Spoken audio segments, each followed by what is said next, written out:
بسم اللہ الرحمن الرحیم آمنوا اتقوا الله حق تقاته ولا تموتن إلا وأنتم مسلمون يا أيها الناس اتقوا ربكم الذي خلقكم من نفس واحدة وخلق منها زوجها وبث منهما رجالا كثيرا ونساء واتقوا الله الذي تساءلون به والأرحام إن الله كان عليكم رقيبا يا أيها الذين آمنوا اتقوا الله وقولوا قولا سديدا يصلح لكم أعمالكم ويغفر لكم ذنوبكم ومن يطع الله ورسوله فقد فاز فوزا عظيما أما بعد فإن خير الحديث كتاب الله وخير الهدي هدي محمد صلى الله عليه وسلم وشر الأمور محدثاتها وكل محدثة بدعة وكل بدعة ضلالة وَكُلَّ ضَلَالَةٍ فِي النَّارِ۔ محترم بھائیوں اور معزز خواتین، فقہ النکاح یعنی نکاح سے متعلق شریعت کے احکام اور مسائل، اس کا بیان آپ کے سامنے چل رہا ہے۔ نکاح کے جو مسائل ہیں وہ مسائل پیش کیے جا رہے ہیں۔ پچھلے ہفتے آپ کے سامنے یہ بات آئی تھی نکاح کے تعلق سے کہ جب شوہر بیوی آپس میں ملتے ہیں تو اس سلسلے میں ان کو ایک دوسرے کے جسم سے پورے طریقے سے لطف اندوز ہونے کا حق حاصل ہے، اور اس لحاظ سے ان کے اوپر کوئی پابندی نہیں ہے۔ اور اسی سلسلے کی جو ایک کڑی تھی، وہ کڑی آپ کے سامنے پیش کی گئی تھی پچھلے درس میں، کہ وہ دونوں اپنے آپ کو لباس سے بالکل آزاد کر سکتے ہیں، یہ جائز ہے ان کے لیے، اس میں کوئی حرج کی بات نہیں ہے۔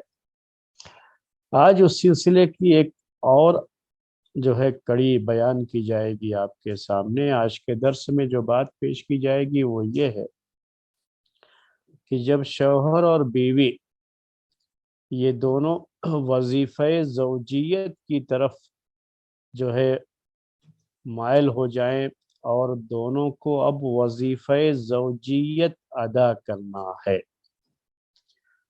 وظیفہ زوجیت سے پہلے دونوں ایک دوسرے کے جسم سے لطف اندوز ہوں، کھیلیں کودیں آپس میں اور انجوائے کریں۔ اس کے بعد جو ہے جب وہ خاص وظیفہ زوجیت کی طرف آتے ہیں، یعنی جسے ہم اردو میں کنایے کے طور پر ہم بستری کرنا کہتے ہیں، تو وہ شوہر اور بیوی کا خاص تعلق جو ہوتا ہے، اس تعلق سے آج بات ہے آپ کے سامنے کہ وظیفہ زوجیت ہم لفظ استعمال کریں گے، اس کے لیے اس کا خیال رکھیں۔ تو جب وظیفہ زوجیت کی طرف آئیں، یعنی ہم بستری کا عمل انجام دیں، تو اس وقت ایک دعا ہمیں سکھائی گئی ہے، اور اس دعا کا ہمیں خیال کرنا ہے، یہ دعا ہمیں پڑھنی ہے۔ تو وہی دعا اور اس دعا کا کیا مطلب ہے، دعا کب پڑھنی ہے، یہ ساری باتیں آج کے اس درس میں آپ کے سامنے انشاءاللہ ڈسکس کی جائیں گی۔ تو سب سے پہلے وہ حدیث آپ کو سنا دوں جس حدیث میں اس دعا کا ذکر آیا ہوا ہے۔ حدیث صحیحین کی ہے، یعنی صحیح بخاری اور صحیح مسلم دونوں میں یہ حدیث موجود ہے۔ اس کے علاوہ بھی جو حدیث کی کتابیں ہیں یہ حدیث ان میں موجود ہے، لیکن ہم خاص طریقے سے نام لیتے ہیں صحیحین کا، کہ جب صحیحین میں حدیث موجود ہو تو یہ اس بات کے لیے جو ہے ہمارے یقین کے لیے یہ چیز کافی ہو جاتی ہے کہ حدیث صحیح ہے۔ حدیث کے راوی ہیں عبداللہ ابن عباس رضی اللہ تعالی عنہما۔ وہ کہتے ہیں کہ اللہ کے رسول صلی اللہ علیہ وسلم نے ارشاد فرمایا ہے کہ لو ان احدکم اذا اتی اہلہ قال بسم اللہ اللہم جنبنا الشیطان وجنب الشیطان ما رزقتنا فَإِنْ قُدِّرَ بَيْنَهُمَا فِي ذَلِكَ وَلَدٌ لَنْ يَضُرَّ ذَلِكَ الْوَلَدَ الشَّيْطَانُ أَبَدًا۔ یہ حدیث ہے، ہم نے آپ سے کہا کہ صحیحین کی یہ حدیث ہے۔ عبداللہ ابن عباس رضی اللہ تعالی عنہما روایت کرتے ہوئے یہ بات کہتے ہیں کہ اللہ کے رسول صلی اللہ علیہ وسلم نے ارشاد فرمایا کہ لو ان احدکم اذا اتا اہلہ، کہ تم میں سے جب کوئی شخص اپنی بیوی کے پاس آئے، وقال بسم اللہ، اور وہ کہے اللہ کے نام سے، بسم اللہ اللہ کے نام سے، اللہم جنبنا الشیطان، اے اللہ تو ہمیں محفوظ رکھ، ہمیں دور رکھ شیطان سے، اللہم جنبنا الشیطان، اے اللہ تو ہمیں دور رکھ شیطان سے۔ اصل عربی زبان میں جنبہ کے معنی یہی ہوتے ہیں، دور رکھنے کے، دور ہونے کے۔ تو جنبہ جب کہیں گے تو دور کرنا اس کا معنی ہوتا ہے، اور تجنبہ جب عربی میں کہتے ہیں تو دور ہونے کا معنی ہوتا ہے، اس سے تھوڑا جو ہے کسی چیز کو جب اوائڈ کرتے ہیں، تھوڑا اس سے فاصلہ بنا کے رکھتے ہیں، تو اسے عربی زبان میں تجنبہ کہا جاتا ہے۔ تو جنبن کا لفظ بھی آپ سنتے رہتے ہیں، پہلو کو کہا جاتا ہے عربی زبان میں جنبن جو ہے۔ تو جنوبی کا لفظ آپ نے سنا ہوگا کہ جو شخص جس کے اوپر غسل کرنا واجب ہو جاتا ہے اسے جنوبی کہا جاتا ہے عربی زبان میں۔ تو وہ جنوب کا لفظ جو اس کے لیے استعمال کیا جاتا ہے، اور حدیثوں میں اس طرح کے الفاظ آتے ہیں کہ پانی جنوبی نہیں ہوتا، ان الماء لا یجنب، کہ پانی تو جنوبی نہیں ہوتا، یا جو ہے صحابہ جو ہے آ کر کے کہتے ہیں اللہ کے رسول صلی اللہ علیہ وسلم سے، یا بات جو ہے صحابہ کی مجلسوں میں اس طرح کی بات آئی کہ میں جنوبی ہو گیا، پانی نہیں تھا، اجنب تو عربی میں کہتے ہیں اسے۔ تو یہ جو لفظ ہوتا ہے، یہ جیم نون با جو اس حدیث میں استعمال کیا گیا ہے، عربک لینگویج کے لحاظ سے ہم تھوڑی سی یہ بات آپ کے سامنے پیش کر رہے ہیں۔ تو اس کے اندر بات کیا ہوتی ہے؟ اس کے اندر بات ہوتی ہے دور ہونے کی۔ تو جو جنوبی شخص ہوتا ہے، چونکہ وہ جنوبی حالت میں لوگوں سے دور رہتا ہے، وہ نہیں چاہتا کہ اس حالت میں لوگوں کی مجلسوں میں جائے، اس لیے اس کے لیے عربی زبان میں یہ لفظ یوز کیا جاتا ہے، استعمال کیا جاتا ہے۔ تو اصل میننگ کیا ہوتی ہے اس کے اندر؟ دور ہونے کی۔ تو اس بات کو آپ ذہن میں رکھیے کہ یہاں جو کہا گیا کہ بسم اللہ اللہم جنبنا الشیطان، اے اللہ تو ہمیں دور کر دے شیطان سے، ہمیں اللہ تو محفوظ کر دے شیطان سے، اور یعنی شیطان ہمارے قریب نہ آئے۔ جب جو ہے اللہ کا ایک بندہ، اللہ تعالیٰ کی ایک بندی، یہ دونوں آپس میں اب وظیفہ زوجیت کے لیے بالکل تیار ہے، تو انہیں یہ دعا پڑھنی ہوتی ہے اللہ تعالیٰ کے نام سے۔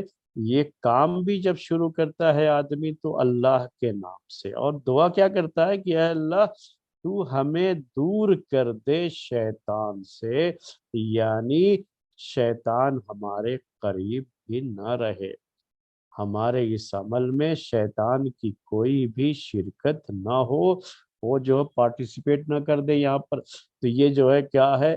جنبنا الشیطان وجنب الشیطان ما رزقتنا، اور اے اللہ تو شیطان کو دور کر دے اس بچے سے جو تو ہمیں رزق کے طور پر عنایت کرے، جو تو ہمیں رزق کے طور پر بچہ اے اللہ تو دے، اس سے بھی شیطان کو دور کر دے۔ ہم نے یہ اردو میں اس کی میننگ کر دی، اس کا ترجمہ آپ کے سامنے پیش کر دیا ہے کہ جب بیوی سے ملنے کی قریب جو ہے ہوتا ہے اور اب وظیفہ زوجیت ادا کرنا چاہتا ہے، تو اس وقت اسے یہ دعا پڑھنی ہوتی ہے۔ اذا اتا اہلہ آیا ہے حدیث میں اس کے تعلق سے کچھ باتیں آپ کے سامنے ذکر کروں گا۔ پہلے ہم نے دعا آپ کے سامنے پڑھی، حدیث کے جو اور الفاظ ہیں وہ بھی ترجمہ پورا کر دیں۔ پھر کیا کہتے ہیں اللہ کے رسول صلی اللہ علیہ وسلم کہ فَإِن قُدِّرَ بَيْنَهُمَا فِي ذَلِكَ وَلَدًا، کہ اگر اللہ تبارک و تعالی کی طرف سے ان کے درمیان، یعنی اس عمل کے نتیجے میں، جو وظیفہ زوجیت ہے اس کے نتیجے میں اگر بچہ مقدر کر دیا گیا ہے، اور ایک روایت میں صحیح بخاری کی یہ الفاظ ہیں کہ فَإِن قَضَى اللَّهُ بَيْنَهُمَا وَلَدًا، اگر اللہ نے ان کے درمیان بچے کا فیصلہ کر دیا ہے، یعنی اب اس جو ہے ملاپ کے نتیجے میں اگر بچہ مقدر کیا گیا ہے اللہ تعالی کی طرف سے، تو کیا ہے؟ لَن يَضُرَّ ذَلِكَ الْوَلَدَ الشَّيْطَانُ، تو شیطان اس بچے کو نقصان ہرگز نہیں پہنچا سکتا۔ تو لن یہ عربی زبان میں اسی تاکید کے لیے کہا جاتا ہے، تو ہم نے ہرگز کا لفظ اردو میں استعمال کر لیا کہ لن يضر ذلك الولد الشیطان، تو شیطان اس لڑکے کو، اس ولد کو، اس بچے کو جو ان کے درمیان مقدر کر دے اللہ تعالی، یعنی ان کو اللہ تعالیٰ اس سے نواز دے بچے سے، تو اس بچے کو شیطان ہرگز نقصان نہیں پہنچا سکتا۔ تو یہاں جو ہے ایک بات یہ بھی ذہن میں رہے آپ کے کہ یہ جو نقصان پہنچانے کی بات کہی گئی ہے، میں تھوڑی سی حدیث کی شرح کر دیتا ہوں پہلے، پھر دعا کی شرح کی طرف آؤں گا۔ تو شیطان نقصان نہیں پہنچائے گا۔ صحیح مسلم اور مسند احمد کی ایک روایت میں یہ الفاظ ہیں کہ لم یسلط علیہ الشیطان، اور ایک لفظ جو ہے صحیح بخاری کی حدیث میں یہ ہے کہ لم یضرہ الشیطان۔ تو یہ جو الفاظ آئے ہوئے ہیں اس سے اصل میں اس حدیث کو سمجھنے میں ہمیں آسانی ہوتی ہے۔ تو لم یسلط علیہ الشیطان، اس کا معنی یہ ہوا کہ شیطان کا اس پر غلبہ نہیں ہوگا۔ یہ جو حدیث میں الفاظ آئے کہ شیطان اس کو ہرگز، اس بچے کو نقصان نہیں پہنچائے گا، تو اس نقصان پہنچانے سے کیا مراد ہے؟ تو صحیح مسلم کی ایک روایت میں ہم نے آپ سے کہا الفاظ ہے کہ لم یسلط علیہ الشیطان، شیطان کو اس پر غلبہ حاصل نہیں ہوگا۔ تو یہ بات کیوں ذکر کی ہم نے کہ کیونکہ اس پر کافی اختلاف ہے شرح لکھنے والوں کا، جنہوں نے اس حدیث کی شرح کی ہے ان کے کئی اوپینین ہیں اس سلسلے میں کہ نقصان نہیں پہنچائے گا، اس سے کیا مراد ہے، کون سے نقصان کی بات ہے۔ تو بعض لوگوں نے یہ بات ذکر کی ہے کہ جو ہے جب اور بچے جب پیدا ہوتے ہیں تو شیطان کچوکے لگاتا ہے، تو یہ بچہ جو ہے اس سے محفوظ رہے گا۔ تو یہ بعض لوگوں نے بات اس کا جو ہے معنی یہ کیا ہے جو ہے، تو یہ جو بات کہی گئی ہے یہ صحیح نہیں ہے۔ یہ اس کے معنی میں کیوں نہیں صحیح ہے؟ کیوں؟ اس لیے کہ جو ہے یہ تو حدیثوں میں بات آئی ہوئی ہے کہ جب بھی کوئی بچہ پیدا ہوتا ہے تو اس کے ساتھ یہ معاملہ ہوتا ہے، اور اس میں چند لوگوں کو، چند بچوں کو ہی اس سے مستثنیٰ کیا گیا۔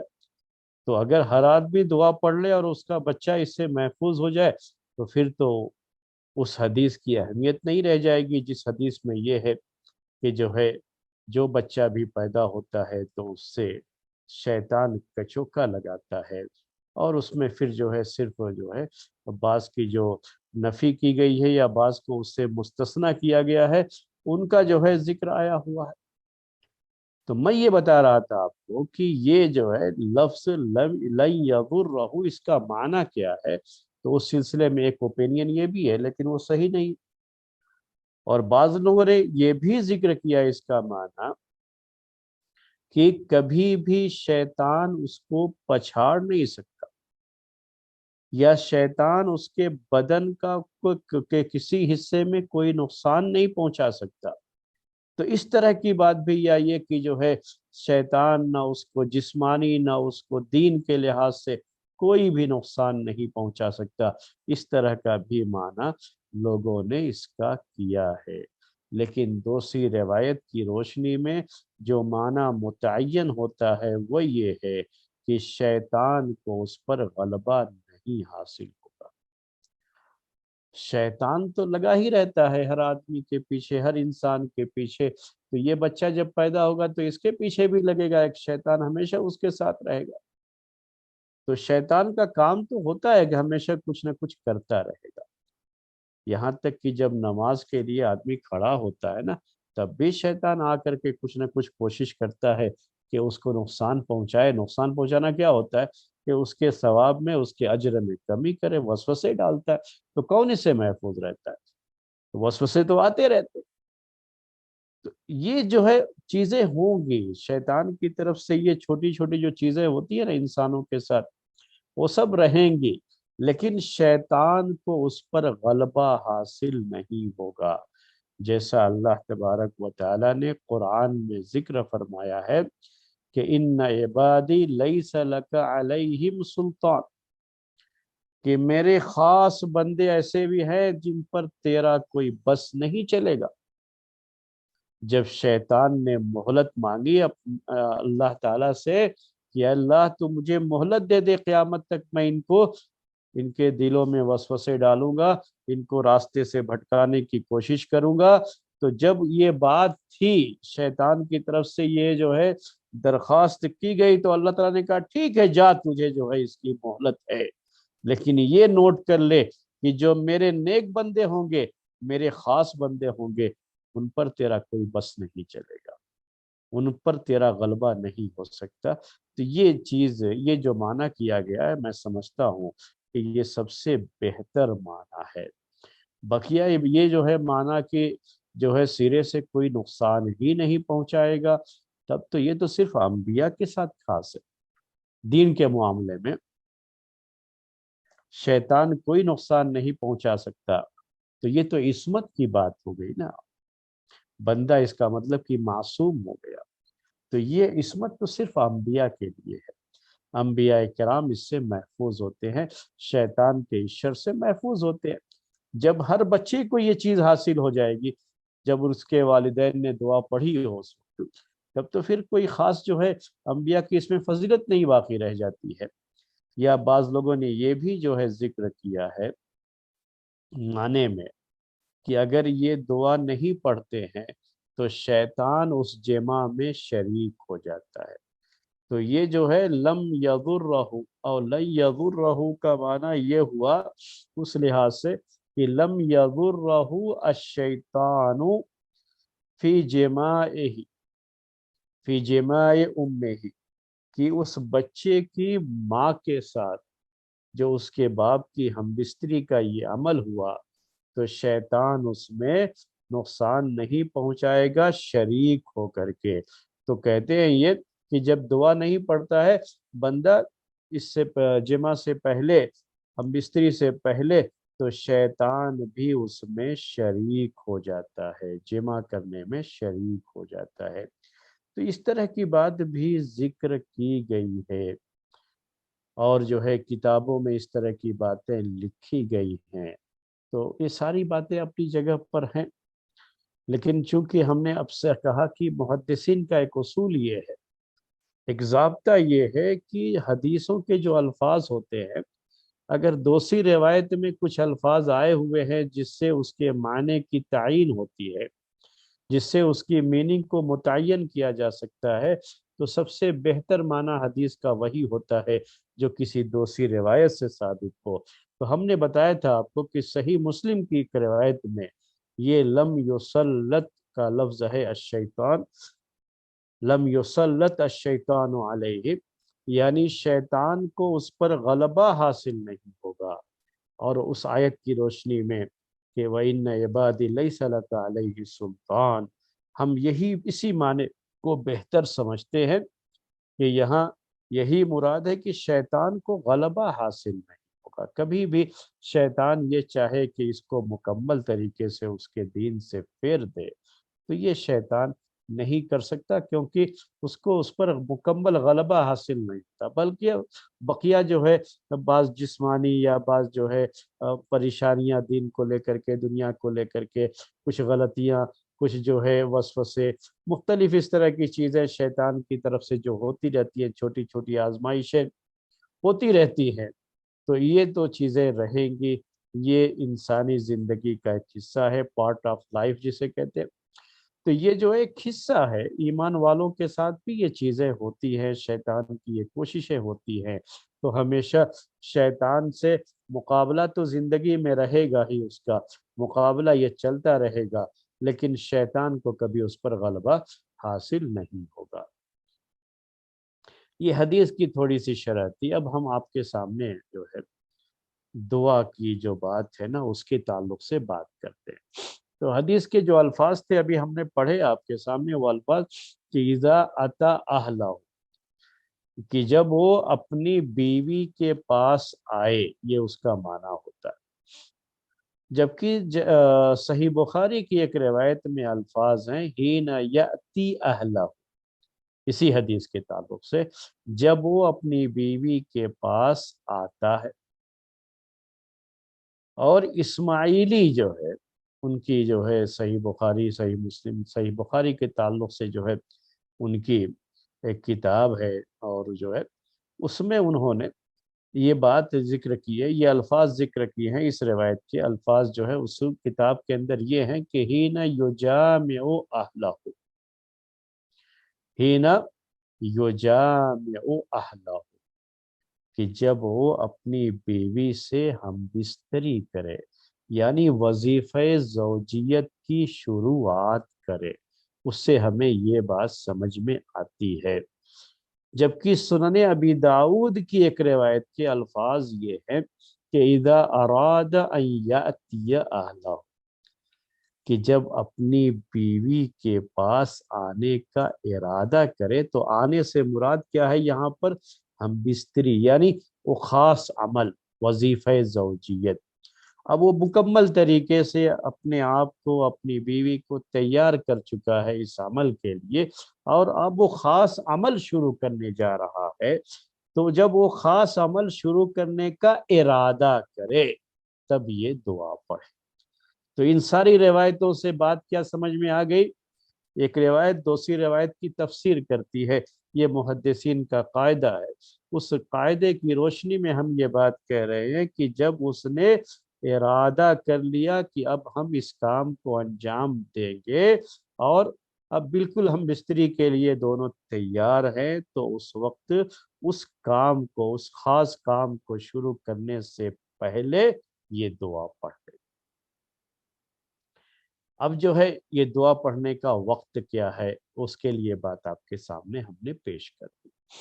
اس میں بھی بڑے کنفیوژن ہوتے ہیں لوگوں کو، بعض لوگ یہ کہ جو ہے لباس اپنا اتارنے سے پہلے دعا پڑھ لے، بعض لوگوں کا اور بھی جو ہے اس میں یہ ہوتا ہے، مختلف جو ہے چیزیں ہیں اس سلسلے میں، اور مختلف اوپینین ہوتے ہیں۔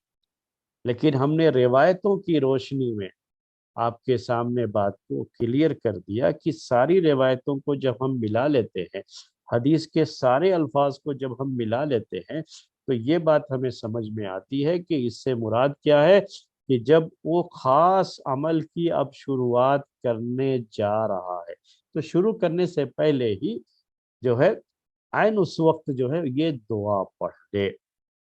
اب یہ دعا کون پڑھے گا؟ تو دعا کے تعلق جو الفاظ ہیں، اس میں جو حدیث ابھی ہم نے پڑھ کر کے آپ کو سنائی، کیا ہے کہ لو ان احدکم اذا اتا اہلہ، کہ تم میں سے جب کوئی اپنی بیوی کے ساتھ ہم بستری کرے، ہم بستری کا ارادہ کر لے، بالکل جو ہے اس کے لیے اب تیار ہو چکا ہے، تب کیا ہے وہ پڑھے بسم اللہ اللہم جنبنا۔ تو اس میں جو الفاظ ہے نا وہ ہے کیا ہے؟ اللہم جنبنا، لیکن صحیح بخاری کی ایک روایت میں الفاظ جو ہے کیا ہے، اللہم جنبنی، یعنی یا کے ساتھ، نا کے بجائے یا ہے، جنبنی، دونوں میں فرق کیا ہے کہ جنبنی جب ہم کہیں گے تو اس کا مطلب ہوتا ہے کہ اللہ تو مجھے محفوظ رکھ، مجھے دور کر دے شیطان سے، مجھے دور رکھ شیطان سے۔ اور جب جنب نہ کہیں گے تو ہم کا معنی ہوتا ہے، اردو میں ہم کہیں گے کہ ہم کو دور کر۔ تو یہ اب سوال ہوتا ہے کہ یہ دعا کیا صرف شوہر کو پڑھنا ہے یا شوہر اور بیوی دونوں کو پڑھنا ہے؟ تو یہ ایک پہلا مسئلہ اس سلسلے میں کہ یہ دعا دونوں پڑھیں گے یا صرف شوہر پڑھے گا، مرد کو حکم ہے، چونکہ یہاں تو وہی ذکر کیا گیا کہ تم میں سے کوئی آئے۔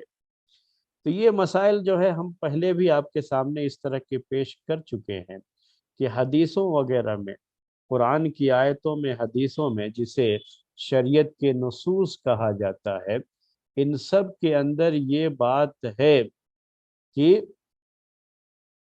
ہمارے پاس جو الفاظ ہوتے ہیں حدیث کے اندر، قرآن کے اندر، وہ مردوں ہی والے الفاظ یوز کیے جاتے ہیں۔ اس کو ہم عربی میں کہتے ہیں صیغۃ التذکیر۔ جو ہمیشہ جو ہے شریعت کا اصول یہی ہے، اور جب بھی خطاب کر کے باتیں کہی گئی تو مردوں کا جو صیغہ ہوتا ہے نا، وہی یا ایھا الذین آمنو، تو اسی طرح کے الفاظ ذکر کیے جاتے ہیں، اقیموا الصلاۃ وآتوا الزکاۃ، یہ سب کی سب عربی زبان کے لحاظ سے یہ مذکر کے صیغے کہلاتے ہیں، یعنی عربک لینگویج کے لحاظ سے یہ مردوں کے لیے استعمال ہوتے ہیں، لیکن ان سب میں عورتیں شامل ہوتی ہیں۔ پہلے بھی ہم نے بتایا تھا کہ جو ہے دیکھنے دکھانے کی جو بات ہے نا، وہ جب وہ مسائل چل رہے تھے تو حدیث میں جو لفظ آتا ہے دیکھنے دکھانے کے لیے نا، وہ صرف جو ہے مردوں کے لیے ہی آیا ہوا ہے۔ یعنی جو شخص پیغام دے رہا ہے کسی لڑکی کے لیے، وہ رشتہ کرنا چاہتا ہے، تو صرف اسی کو کہا گیا کہ تم دیکھو۔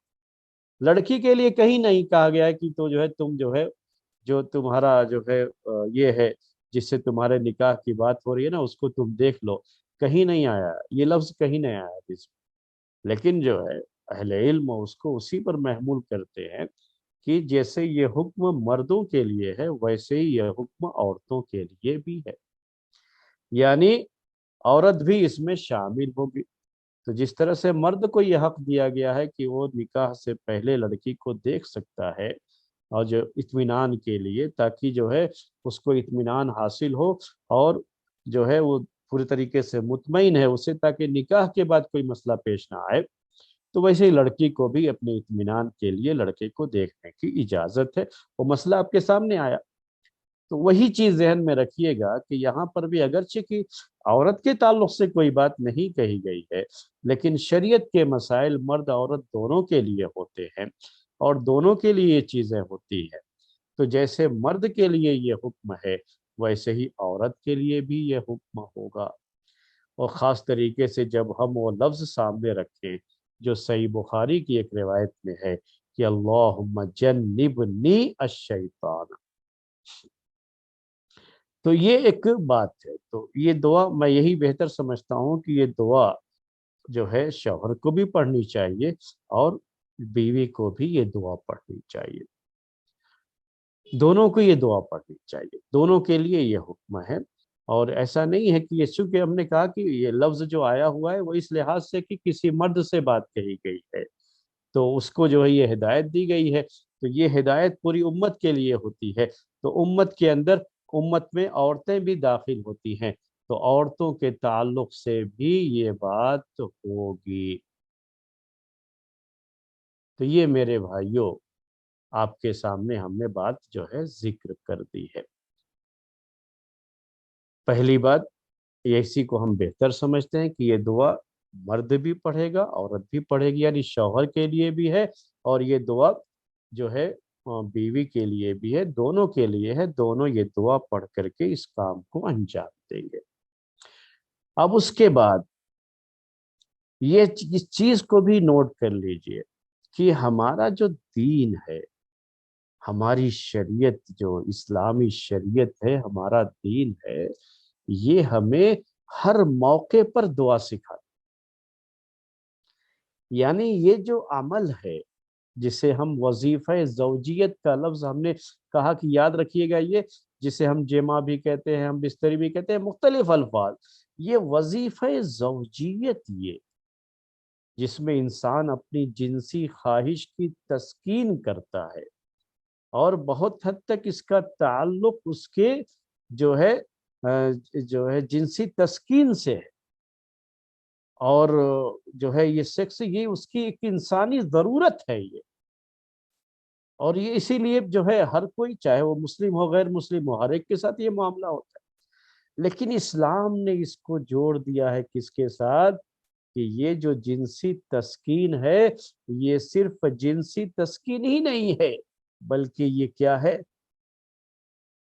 آپ کے لیے ایک عبادت بھی ہے، تو اس کے لیے بھی دعا رکھی ہے، اور اللہ کے نام سے شروع کرنا ہے اس کو۔ یہ دعا کے شروع میں بسم اللہ بھی ہے، یعنی اللہ کے نام سے شروع کرنا ہے آپ، اس سے آپ اس کی اہمیت کو سمجھیے میرے بھائی۔ اور یہ بات تو آپ کے سامنے پہلے ہم نے ذکر کی ہے کسی درس میں، کہ اس وظیفہ زوجیت میں ان کو اجر و ثواب ملتا ہے، اجر و ثواب صرف جو ہے شوہری کو نہیں، بیوی کو، یعنی عام طریقے سے لوگ دونوں کی وضاحت نہیں کرتے، میں آپ کے سامنے وضاحت کر رہا ہوں کہ دونوں کو اس کا اجر و ثواب ملتا ہے، تو یہ ہمارے لیے ایک عبادت ہے۔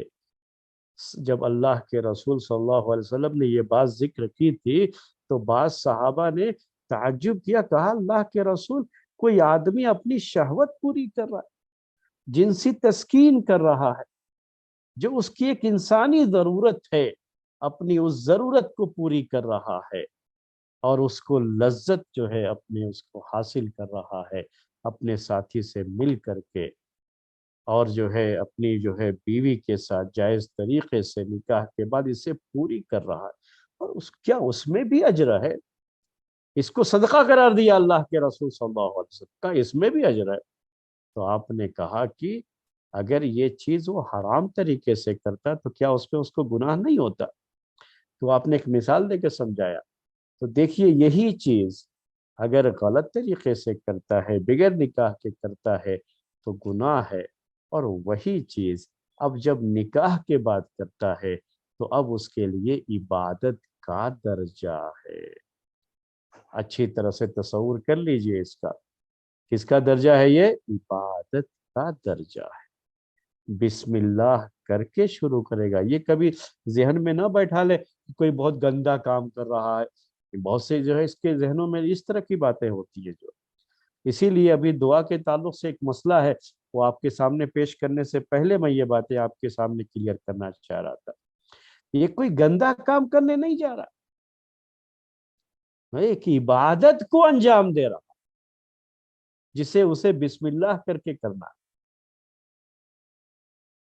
سمجھ گئے میری بات کو؟ جو یہ کیا ہے؟ عبادت ہے یہ جو ہے، اور عبادت سے پہلے وہ دعا جو پڑھ رہا ہے بسم اللہ سے اس کی شروعات کر رہا ہے، بسم اللہ سے کسی بھی اہم کام کی شروعات کی جاتی ہے، مومن کا جو بھی عمل ہوتا ہے بسم اللہ سے، وہ حرام کاموں کے بارے میں یہ چیز نہیں ہے، یہ چیز کس کے لیے ہے؟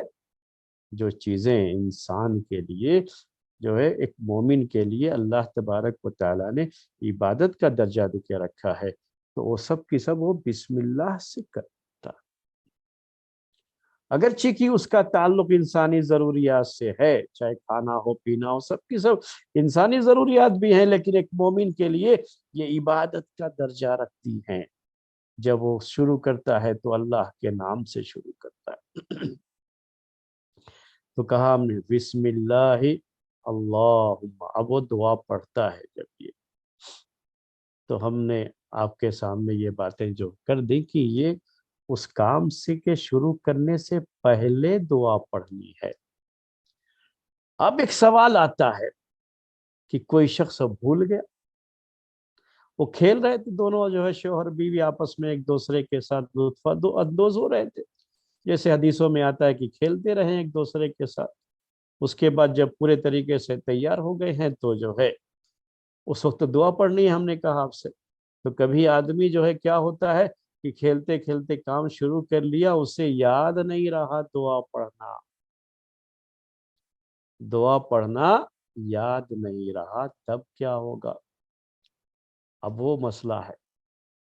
تو بعض لوگ کیا کہتے ہیں اس سلسلے میں کہ بیوی کو چاہیے کہ شوہر کو یاد دلا دے کہ جو ہے دعا پڑھی آپ نے یا نہیں پڑھی، لیکن سوال یہ ہے کہ بیوی کو بھی یاد نہ رہے، تو دونوں بھی اپنے اس میں جو ہے اتنے مگن تھے کہ اس کے بعد وظیفے زوجیت کی طرف آ گئے اور انہیں دعا پڑھنا یاد نہیں رہ گیا، تو کیا کرنا ہے؟ اب یہ مسئلہ کہ کیا اس کام کے دوران وہ دعا پڑھ سکتا ہے یا نہیں پڑھ سکتا، یہ سوال آتا ہے۔ تو اس کے پہلے ہم نے تمہید پہلے ہی باندھ دی تھی آپ کے ساتھ۔ یہ بڑا مسئلہ ہوتا ہے لوگوں کے ذہنوں میں، کیا بیٹھا ہوا ہے کہ وہ کوئی گندا کام کر رہا ہے، یہ پہلے ذہن میں بیٹھا ہوا ہے، اس لیے اب اس کام کے درمیان وہ کیسے دعا کرے گا، یہ ایک بڑا جو ہے تصور۔ نہیں، یہ کوئی گندا کام نہیں کر رہا ہے، یہ وظیفہ زوجیت ایک عبادت ہے جو سے وہ ادا کر رہا ہے۔ ایک مومن کے لیے اس کا درجہ ایک عبادت کا ہو جاتا ہے۔ تو اب مسئلہ کیا ہے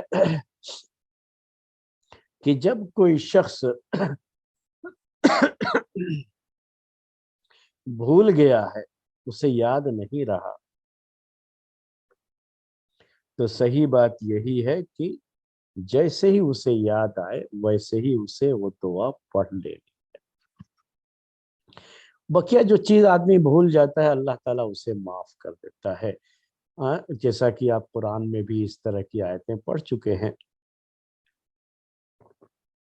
کہ لا تؤاخذنا ان نسینا او اخطانا، کہ اگر ہم بھول جائیں یا ہم سے غلطی ہو جائے تو ہمارا مواخذہ مت کرنا۔ تو یہ جو ہے بھول چوک ہو جاتی ہے انسان سے، اللہ تعالیٰ اسے معاف کر دیتا ہے۔ تو جب یاد آ گیا تو اسے پڑھ لیں۔ اور جو لوگ بھی کہ اب اس وقت کیسے پڑھے، جن کا یہ تصور ہے نا، وہ کیا ہے، ان کے ذہنوں میں بات ہے کہ کوئی گندا کام کر رہا ہے۔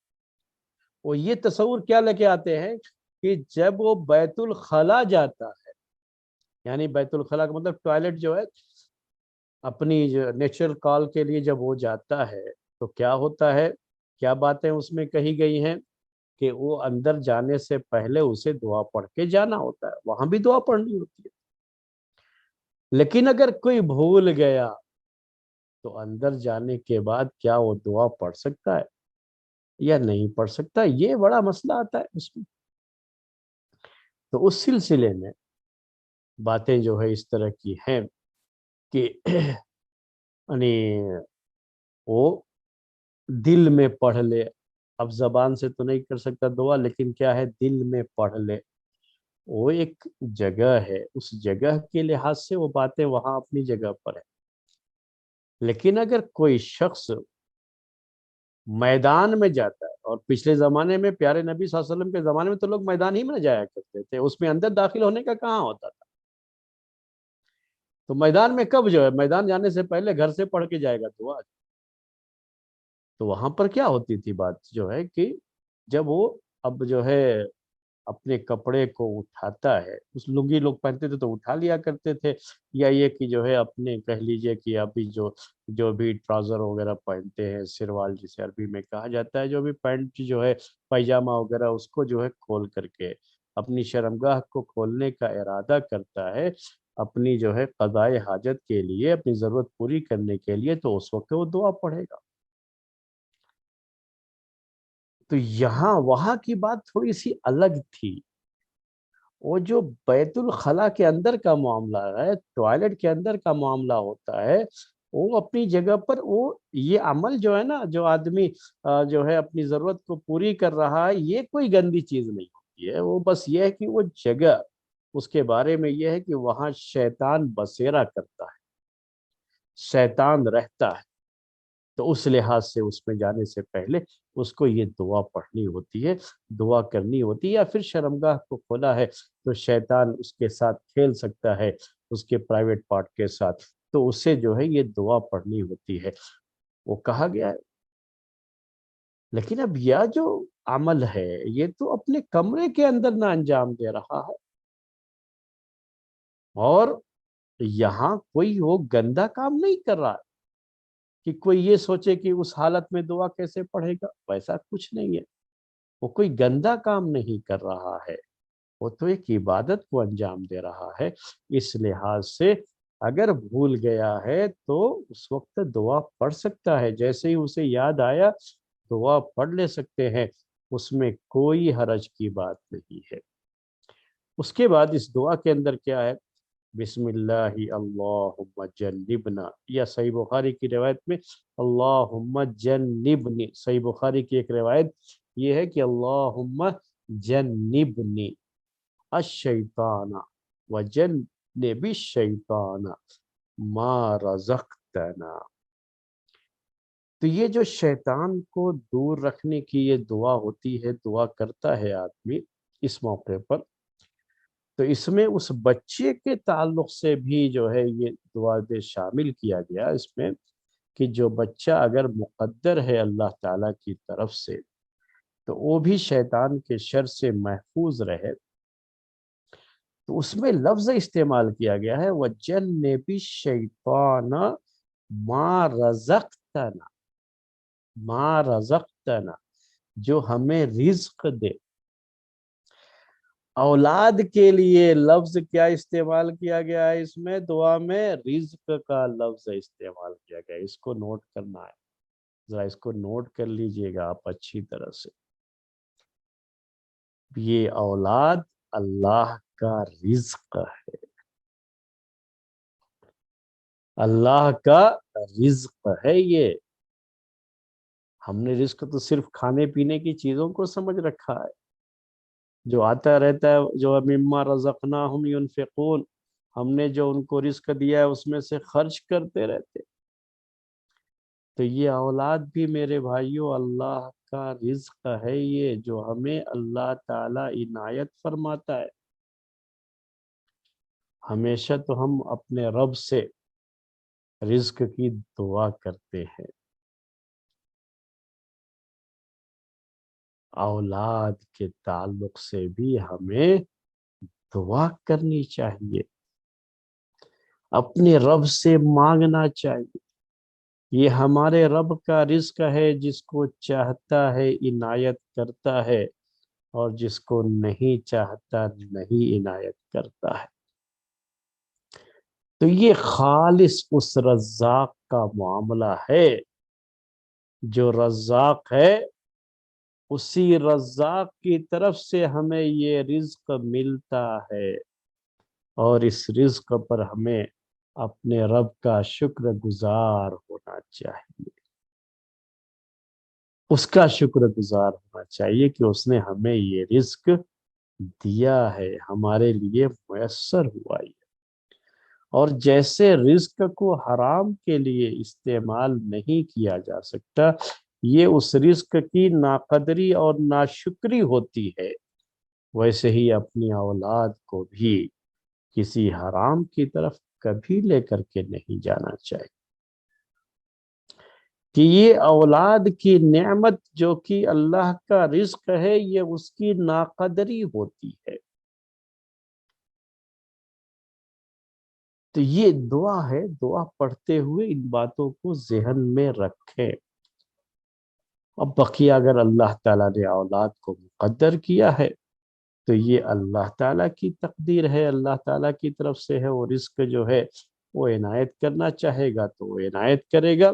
ہمارا کام ہوتا ہے دعا پڑھنا، دعا کرنا، ہم اپنے رب سے یہ دعا کرتے ہیں۔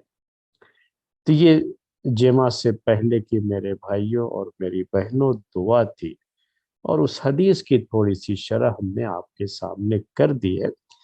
تو آج کے درس کو ہم یہیں پر اسٹاپ کریں گے، رکیں گے، اور چونکہ اب ایک نیا ٹاپک شروع ہو جائے گا، یعنی اسی نکاح سے متعلق ہی ابھی اور جو مسائل ہیں وہ، لیکن اب یہ دعا کا معاملہ یہاں پر ختم ہو جائے گا۔ تو ابھی آپ کے پاس تھوڑا سا ٹائم ہے، آپ چاہیں تو سوال کرنا چاہیں تو سوال کر سکتے ہیں۔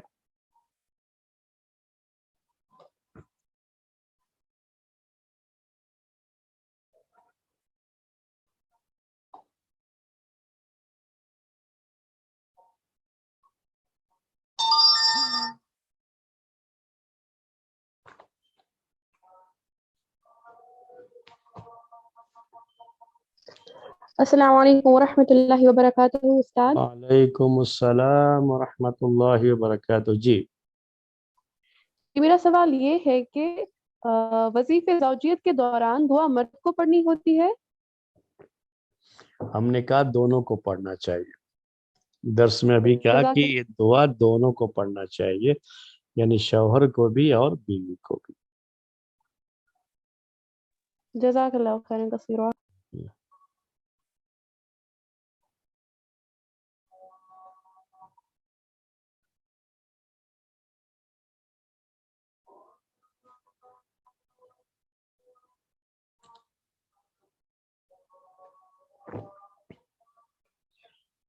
جی کوئی سوال ہو تو سوال کر سکتے ہیں آپ. السلام علیکم ورحمۃ اللہ وبرکاتہ شیخ. وعلیکم السلام ورحمۃ اللہ وبرکاتہ. جی شیخ ایک بھائی کا سوال آیا ہے شیخ. ہم پوچھ رہے ہیں کہ ولیمہ میں دلہا پھول پہنے، اس کا کیا حکم ہے؟ اس کے پہلے شاید ہم نے یہ مسائل ذکر کر دیے ہیں. اگر آپ پچھلا جو ہے درس سنیں گے تو آپ کو اندازہ ہو جائے گا اس مسئلے کے تعلق سے بھی کہ بڑی تفصیل سے ہم نے یہ باتیں ذکر کی ہیں. شاید اتنی تفصیل سے ہم جواب تو نہیں دے سکتے کیونکہ ہم نے بہت سارے مسائل پورے ایک درس میں ذکر کیے ہیں، تو اب وہ پورا جو ہے اتنی تفصیل تو ہم نہیں بیان کر سکتے. اور یہ سب جتنی بھی چیزیں ہوتی ہیں صرف ایک لفظ میں جواب نہیں دیا جا سکتا کہ یہ جائز ہے حرام ہے. اس کی جو ہے بڑی جو ہے اس میں ڈیٹیل میں جانا پڑتا ہے، تفصیل میں ہمیں جانا پڑتا ہے. اور اسی کے لحاظ سے اگر اس کو آپ سن لیں تو میں سمجھتا ہوں کہ بہتر ہوگا. چاہے ولیمے کا مسئلہ ہو یا نکاح کا مسئلہ ہو، سہرے کی بات بھی آپ کے سامنے آ چکی تھی، پھول وغیرہ کے تعلق سے جو بھی اس طرح کی چیزیں ہیں جو کسی سماج کا ایک حصہ ہے، سوسائٹی کا ایک حصہ ہے، اگرچہ کہ اس کا اسلامی شریعت سے کوئی تعلق نہیں ہوتا ہے، لیکن نکاح کے بہت سے مسائل یہ سوسائٹی کا حصہ ہوتے ہیں، جو تو سماج کا حصہ ہے. تو ہر الگ الگ جو ہے سماج، سوسائٹی، الگ الگ لوگ جو ہے الگ الگ علاقے، اس علاقے کے لحاظ سے نکاح اور ولیمے کے تعلق سے کچھ خاص رسمیں ہوتی ہیں، عادات جسے عربی میں زبان میں کہا جاتا ہے، تو لوگ کرتے ہیں وہ. تو ان سب چیزوں کا حکم اصل جائز کا ہی ہوتا ہے. صرف جو کچھ خاص چیزیں اس میں شامل ہو جاتی ہیں تبھی وہ حرام ہوتی ہیں. اگر اس میں حرام کی کوئی چیز شامل ہوتی ہے تبھی وہ حرام ہوتی ہے. اگر حرام کا کوئی پہلو نہیں آتا ہے تو پھر اصل جو ہے یہ بات آئی تھی پہلے آپ کے سامنے کہ اس میں اباحت کا ہی پہلو ہوتا ہے، یعنی جواز کا ہی پہلو ہوتا ہے. اصل جواز کے لیے دلیل نہیں دینا پڑتا ہے کہ کیوں جائز ہے، البتہ اگر حرام کہیں گے تو حرام کے لیے دلیل دینا پڑے گا کہ کیوں حرام ہے. یہ تو کیوں حرام ہے اس کے لیے ضروری ہے کہ اس میں کچھ حرام کا پہلو آنا چاہیے. وہی ہم نے آپ سے کہا کہ اب تو ہمارے بھائی کا سوال ہے نا، تو اس کے پہلے بہت سے سوال ان سے ہمیں کرنے پڑیں گے کہ کیا مراد لیتے ہیں آپ پھول پہننے سے، کیسا پھول پہننا، پھول کا ہار ہے کیا ہے. تو یہ ساری چیزیں جو ہے وہ بہت لمبی اس میں جائیں گے. میں سمجھتا ہوں کہ بہتر یہ ہے کہ یہ پرانا درس سن لیں تو بہتر ہوگا ان کے لیے. جی جزاک اللہ خیرا شیخ.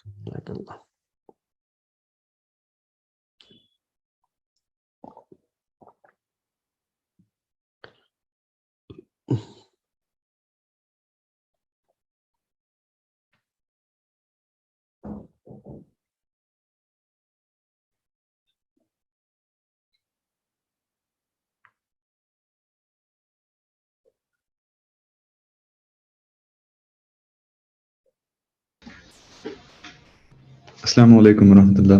وعلیکم السلام ورحمۃ اللہ وبرکاتہ. جی شیخ آپ اور ایک بار دہرا سکتے ہیں کہ دعا پڑھنے کا فائدہ کیا ہے سارے حدیثوں کے پیش نظر، کہ دنیا شیطان جب شیطان کے شر سے اللہ تعالیٰ اس بچے کو محفوظ رکھے گا. جو بچہ اگر اللہ تعالیٰ ان کے لیے اس وظیفہ زوجیت میں مقدر کیا ہے، ان کی تقدیر میں رکھا ہے، تو اللہ تعالیٰ محفوظ رکھے گا. ٹھیک ہے، تو کیا مطلب ہے اس کا؟ اس کے بارے میں ہم نے بتایا تھا آپ کو کہ جو ہے لوگوں کی الگ الگ رائے ہے. اس میں سے ایک رائے تو یہ ہے کہ جب بچہ پیدا ہوتا ہے تو حدیث میں یہ آتا ہے کہ جو ہے شیطان اس کو کچوکا لگاتا ہے، یتعنو فی، لفظ عربی میں یتعنو کا آتا ہے، ہم اردو میں کہتے ہیں کچوکا لگاتا ہے۔ تو اللہ تعالیٰ نے کچھ بندوں کو اس سے محفوظ رکھا، کچھ بچوں کو، ورنہ عام طریقے سے جو بھی بچہ پیدا ہوتا ہے اس کے ساتھ یہ ہوتا ہے۔ تو کہا کہ وہ اس سے محفوظ رکھے گا اللہ تعالیٰ۔ تو ہم نے آپ سے کہا یہ تو صحیح نہیں ہے، کیونکہ یہ پھر جو ہے ان لوگوں کی وہ خاص جو ہے اہمیت نہیں رہ جائے گی جن کو اللہ تعالیٰ نے شیطان کے اس کچوکے سے محفوظ رکھا ہے۔ دوسری بات یہ بعض لوگوں نے ذکر کی ہے کہ اس میں دین یا دنیا کی کسی بھی نقصان سے اللہ تعالیٰ انہیں محفوظ رکھے گا، اس بچے کو محفوظ رکھے گا۔ تو ہم نے بتایا کہ یہ بھی بات اتنی زیادہ جو ہے حدیث کی روشنی میں سمجھ میں نہیں آتی ہے۔ کیوں نہیں آتی ہے؟ کیونکہ جو ہے شیطان ہر انسان کے ساتھ لگایا گیا ہے، اور بالکل شیطان کے شر سے محفوظ رہ جانا یہ انبیاء کے لیے خاص ہے، یہ عام انسانوں کے لیے بات نہیں ہے۔ تو پھر جو ہے ہر آدمی دعا پڑھ کر کے ہی جو ہے عمل کرتا ہے، ہر مومن، ہماری مراد جو ہے مومن سے ہے، بہت کم لوگ ہوں گے جن کا جو ہے اس میں عمل نہ ہو، ورنہ عام طریقے سے مومنین کا عمل تو یہی ہے کہ وہ دعا پڑھ کر کے ہی اس کو انجام دیتے ہیں، اس وظیفہ زوجیت کو انجام دیتے ہیں۔ تو سارے کے سارے لوگ گویا کہ معصوم ہو جائیں گے اس کے بعد، جبکہ یہ معصوم صرف انبیاء ہوتے ہیں، انبیاء کرام ہی معصوم ہوتے ہیں، دوسرے لوگ نہیں ہوتے۔ تو اس طرح کی بات ہم نے پیش کی تھی، اور آخر میں آپ کو یہ بھی بتایا تھا کہ صحیح مسلم کی ایک روایت کے الفاظ بتائے تھے آپ کے سامنے، کہ جو ہے اس میں یہ بات تھی کہ لم یسلط، جس کا معنی ہوتا ہے کہ شیطان کا غلبہ اس کے اوپر نہیں ہوگا۔ شیطان تو کوشش کرے گا، چھوٹے موٹے نقصانات بھی پہنچاتا رہے گا اس کو، وہ یہ جو ہے ہم نے کہا کہ ہماری زندگی کا ایک حصہ بھی ہے کہ شیطان ہمارے ساتھ لگا ہوا ہے، اور ہمیشہ وسوسے بھی ڈالتا ہے، آ کر کے نماز کی حالت میں وسوسے ڈال کر کے اس میں بھی اجر و ثواب میں کمی کرنے کی کوشش کرتا ہے۔ ایسا بھی ہوتا ہے کہ آدمی وسوسے کی وجہ سے بھول جاتا ہے کہ کتنی رکعت نماز پڑھی کیا۔ تو یہ ساری چیزیں جو ہے وہ ایک حصہ ہے اس کا، ان سب چیزوں سے محفوظ تو نہیں رہ سکتا انسان، لیکن اتنا ہے کہ شیطان کا غلبہ اس کے اوپر نہیں ہو سکتا۔ شیطان کوشش کرے گا اپنی طرف سے، اور نقصان بھی چھوٹے موٹے پہنچیں گے، لیکن شیطان کبھی بھی اس پر غلبہ نہیں پائے گا۔ اور ہم نے کہا کہ جیسا قرآن کی آیت میں ہے، وہ قرآن کی آیت میں کیا ہے کہ جب شیطان نے اللہ تعالیٰ سے یہ کہا کہ میں چاہتا ہوں کہ مجھے مہلت دی جائے کہ میں انہیں گمراہ کروں گا، راستے سے بھٹکاؤں گا، وہی جو ہے سیدھے راستے سے ہٹا دینا، اسی کو مکمل غلبہ کہا جاتا ہے، کہ شیطان کا مکمل غلبہ انسان پر کب ہوتا ہے؟ جب وہ سیدھے راستے سے ہٹا ہی دیتا ہے اس کو۔ بقیہ چھوٹی موٹی چیزیں جو ہے ہوتی رہتی ہے، پھر انسان توبہ کرتا ہے، اپنے رب سے مانگتا ہے جو ہے توبہ کر کے، تو اور رب اس سے اور خوش ہو جاتا ہے، تو وہ چیزیں چلتی رہیں گی۔ لیکن یہ معاملہ کہ مکمل طریقے سے غلبہ ہو جائے، شیطان کو راستے سے ہٹا دے، تو اللہ تعالیٰ نے کہا شیطان سے کہ میں نے تجھے مہلت دی، لیکن یہ یاد رکھو کہ ان عبادی لیس لک علیہم سلطان، کہ میرے جو خاص بندے ہوں گے ان پر تیرا قابو نہیں چلے گا، ان کو تو راستے سے نہیں ہٹا سکتا۔ جی بولیے اس جزاک اللہ خیرن جی۔ السلام علیکم ورحمۃ اللہ وبرکاتہ شیخ۔ وعلیکم السلام ورحمۃ اللہ وبرکاتہ۔ جی شیخ آف دا ٹاپک ایک سوال تھا شیخ۔ ہاں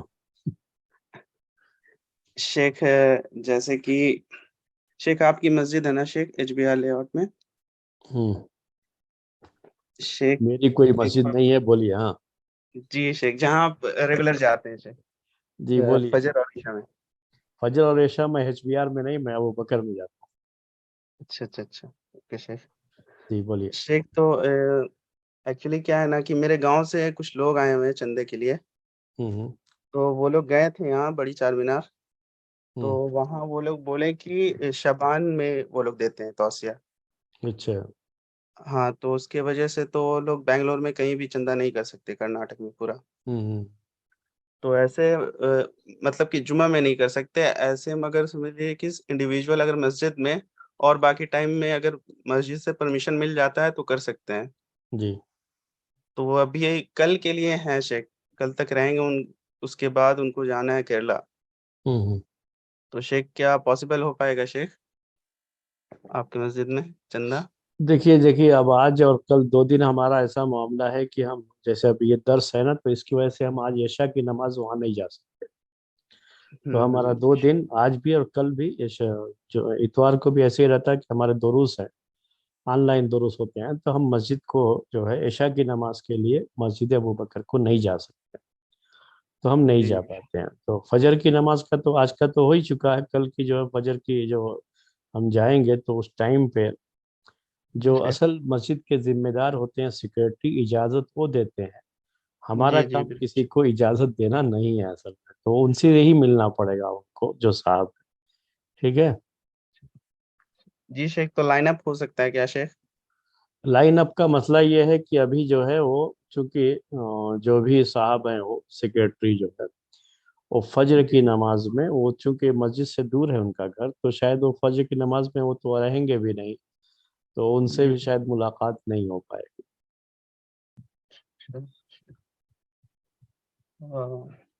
اوکے شیخ، جزاک ٹھیک ہے. اللہ خیر. السلام ورحمۃ اللہ وبرکاتہ. جی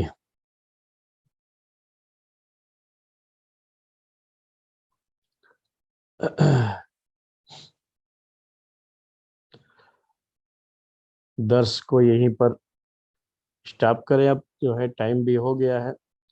انشاءاللہ پھر آئندہ ہفتے ملیں گے آپ سے. والسلام علیکم ورحمۃ اللہ وبرکاتہ.